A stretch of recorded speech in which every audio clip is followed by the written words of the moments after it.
Want to get better at Apex Legends? I'm going to give you the 20 best tips to survive more gunfights and win more matches.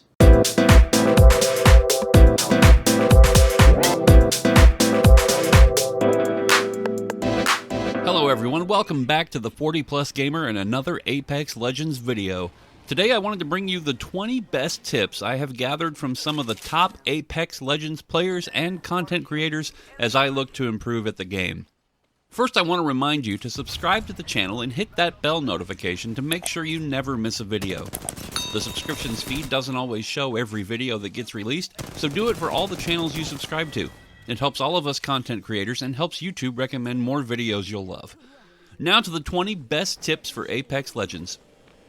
These aren't just my tips, these are tips from creators like The Gaming Merchant, Macro, Sultan D, and Vis. These guys are some of the best players in the game. Now keep in mind these are not in any particular order of importance, and maybe pick one or two things to work on at a time. I promise you'll become a better player. The first tip I have for you is one we all should know, and that is to slide. Slide down hills, slide from cover to cover, slide around corners, slide jump around corners, slide to armor when you're in a gunfight, slide, slide, slide again. Now if you're on console, you might have crouch mapped to the circle or B button, and it's too hard to take your thumb off the stick to press the button. And if you're anything like me, you probably accidentally press melee way too often. I and a lot of other console players use the button puncher controller layout, swapping the melee and crouch buttons. Once you get used to it, this one change probably will make the biggest difference in your game. Number 2, learn to disengage from a fight. Many times you'll find yourself under attack and feel like you have to see it through when the best course of action is to retreat. Especially if they hit you for high damage and you're already at a disadvantage, or if they have good sniper position on you, or have the high ground against you. As a team, you have to be able to disengage from a bad tactical position and regroup. This is especially important when you hear the indication that there is another squad attacking. When that third party arrives, get out and regroup so that you can reassess the tactical situation and engage from a position of strength. Number 3, hip fire the R99. Practice hip firing in more engagements. You sacrifice so much movement speed when you aim down sights all the time, and when the fight is in close quarters it makes an even bigger difference. Number 4, reposition quickly after a firefight. Let's be real here. Third-party engagements are the rule rather than the exception, and there's nothing that is going to stop that. So get used to it. Learn to expect it. Your first fight is not there to give you every little bit of loot you need. Focus on swapping out armor, replenishing your ammo, shields, and meds, and get out of the loot box. Learn to loot fast and get your sights up for that next fight. Number 5, use gun skins that don't block your vision. Now this is something we don't always think about, we just equip a cool skin that we like. But certain skins for certain guns obstruct more of your view than others. Case in point, the Intimidator skin for the Spitfire, and skins like the Iron Rampage and Golden Rampage for the R301 have more distracting visual elements than other skins. Number 6, stop thirsting downed enemies, use them as bait. If I'm not sure where the other squad members are, I like to get out of sight from the downed enemy and wait for his friend to show up and start reviving him. That is the perfect time to jump right back in and down the other player. You spend more time and ammo finishing off a downed opponent when you could be helping your squad take out the other 1 or 2 enemies. It's faster and easier to win a fight if more of you are focusing fire on the same guy, and if not, you give the other man's squad more time to beat your squad mate and come after you. Number 7, thirst downed enemies to take their armor. This sounds contradictory, but it is the best reason to thirst a downed enemy. If he has a better grade of shield than you, thirst him quickly and swap his armor, then finish the fight. Number 8, don't be afraid to fight in the first ring. The first ring does such little damage, you don't need to be in a hurry to get circled before the ring closes, especially if there is another squad. Often you can surprise the other team with the fact that you're actually attacking in the ring and have the advantage in that fight. Number 9, practice gatekeeping choke points. Now a good Wattson or Caustic generally doesn't have an issue closing off a tunnel or a pass-through, but for some reason people who have Pathfinder, Wraith, Bangalore, or Octane seem to think it's their mission to cover as much of the map as possible. I cannot count how many times one of these players has found themselves the victim of an ambush, and then they smash that ping button because the best thing we can do is be down a man and rush into a fight. Anyway, I digress. Maybe it's because people don't want to be considered campers, but that's not what a camper is. Camping is sitting in a respawn lobby in a team deathmatch trying to pick off guys as they run by you so you can inflate your kill-death ratio. This is called using tactics to win, so use them. Number 10. Loot and scoot when you are far from the ring. How many times do we insist on covering every inch of an area, including every inch our squad mates have already covered, just in case we might find that one piece of loot that makes our dreams come true? I know I've been guilty of this, but as any of the best players will tell you, the best way to get the best loot is by eliminating the players that have it. Find a shield, find a viable gun, get some meds and shield cells, and go fight somebody.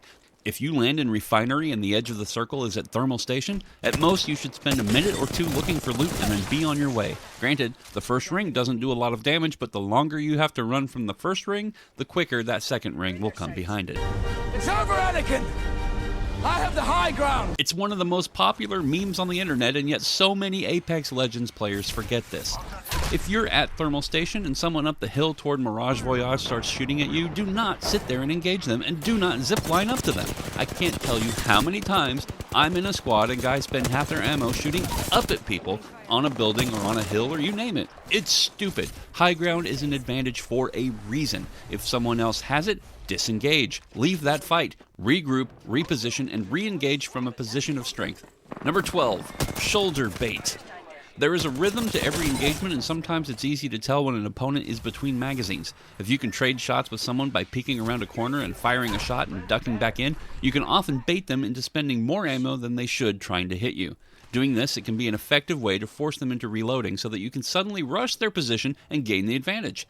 It's also the best way to pick out snipers by baiting them into firing but not staying still long enough to be hit. Number 13, crawl to cover when downed. This is something that a lot of us just don't do. Sometimes it's helpful to be able to ping the enemy location, but often it's as distracting as it is helpful, maybe more. Especially if you have a teammate that likes to smash the ping button. However, getting to cover while downed can be helpful if your teammate can get you back on your feet. Just think about your surroundings when you go down and make the right decision in the moment. Don't just smash the ping button. Number 14, learn to disengage to shield or med up. You are helpful to exactly no one if you are out of shields or low on health. When your squad mate goes down and you're outnumbered and you don't have the clear advantage, it's like I said earlier with the mobile legends getting downed because they rushed into an ambush. So many times I have been in a fight and I have no shields and just a little bit of health, and I'm thinking just one more shot and this will be over, and I was right, except it was one more shot and over for me. 15. In close quarter fights, if you have broken enemy shields, go to melee if you empty the mag. Now this is something that should become automatic. It's very situational, but it has to be part of your arsenal. It's quicker than reloading and even switching weapons. It's something that can give you that last 50 damage you need to finish off an opponent. Number 16, if you get a high damage first shot, press the fight because now you have the advantage. This is part of having a killer instinct. When you get the jump on someone and you nail them with your Peacekeeper for 60 damage or hit them with half a mag from an R99, finish that person off within reason. Don't get so thirsty that if they run, you chase them so far out of position that you're left vulnerable. Push it, but don't over-pursue. Number 17, get out of the respawn zone so any teams that push will push past you or multiple teams push each other. Part of expecting the third party is knowing that the dropship attracts a ton of attention. Usually you have enough time to land and run out of the zone when you respawn, so if you just rezzed your teammate, plan a route of escape from the zone so that you have a better chance of escaping that inevitable third party, and ideally, 2 other teams will push past you into the zone. Number 18, push third parties harder. If you're going to third party a fight, the best time is not after the fight and they have their noses in loot boxes, but before, while bullets are still flying. You've got your shields and health, but they're likely in the middle of making those tactical decisions, which is the prime time to push it. Once they get into the loot boxes, they've got time to swap armor and ammo up before you get there, so if you're going to push a fight, do it sooner. Number 19, move back into areas the enemy thinks are clear. Let's say you've gone into a building or one of those abandoned track vehicles and the enemy tosses a grenade in, and you've backed out soon enough that you didn't take any damage. The enemy likely thinks you're either gone or were never there to begin with. Use that to your advantage. Number 20, stick with your squad early even if you have no weapons. If you can land a punch or even just get in the way, you give enemies more to think about and improve the odds of your team surviving the fight than getting you up. Too often we spread out too soon when we land or take off as soon as we see more people showing up. The more of you there are in one place when you land, the more likely you keep good loot or guns away from other squads. It's a numbers game. The odds will eventually be in your favor. And my bonus tip, Number 21, stop being scared to land with other teams. Now, I'm not saying you want to dive into the middle of a hot drop all the time, or that you shouldn't be smart about landing, but if you are immediately concerned about that one squad landing next to you, you've already lost the fight to come. You're not going to get any better at this game if you practice looting more than you practice shooting.